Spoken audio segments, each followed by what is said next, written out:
I want to talk about this movie called I Love You Man with Paul Rudd and Jason Segel. All right, major spoilers.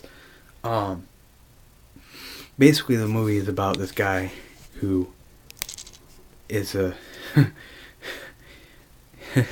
one of those guys. We all know who these guys are. The guys that don't have any male friends because they spent their whole life trying to um, what's the nice way of saying this? He's one of the guys who'd rather have, you know, a horrible, horrible woman in his life than have fellowship of his fellow man. Um. So pretty much, uh, he seem he seems fine with it, and at first, his girlfriend seems fine with it until her female friends start saying that it's weird. They're all together for their weekly, little girls meet up. They're where they most likely bitch about men and stuff like that, and they start saying that it's weird that he doesn't have any male friends, and of course he overhears that. So he then tries to get male friends because of that. Now you can argue that the only reason why he started doing that is because he wanted he wanted approval, or you could say that he realized that it was weird. So throughout the so then he goes and he pursues, trying to find male friends, and of course one of the things that happens in the movie is that one of the male friends he meets ends or tries to someone he ends up meeting who's male, who he meets, ends up thinking that it's some kind of gay thing and kisses him, and they're supposed to be, yeah, that's funny somehow. So anyways, he ends up making friends with Jason Segel's character, and they become really, really good friends.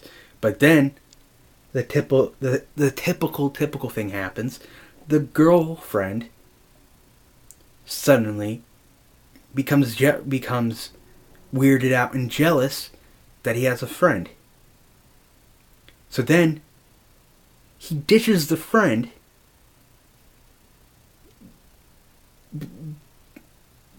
because of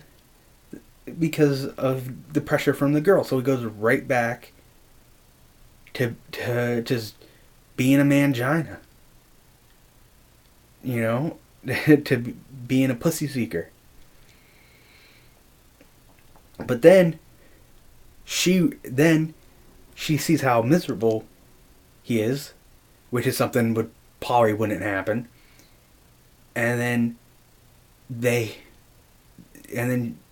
become him and Jason Segel become friends again. Now, see, the way I would have done this movie would have been, it would have been all good, until the part where she became jealous again, and then he would go, "Oh well, I my life isn't all about you," and then he leaves her, and then he becomes, a real man again by not cowering to the golden orifice. He should have been like, "Listen, I just learned how to be a true man again. I don't need you. I don't want to be your boyfriend. I don't want to be your husband because I haven't even really been a man for myself yet." And you can't. A lot of people don't understand. people don't understand. A lot of people misunderstand this. The whole men going your own way thing. You can't be anything for anyone else until you're something for yourself. And that's something for yourself. If you have to be worthy of being something for yourself, and once you're finally something for yourself, somebody else has to be worthy of being yourself with you, if that makes any sense. It'd be better to say allowing somebody to be with you while still being yourself is a better way of saying it. Because, for one, how can you love somebody else if you don't love yourself? And how can you love somebody else who doesn't love you for being yourself? That might make sense. That makes sense to me. It might not make sense to you. And hopefully somebody will probably watch this. It doesn't matter.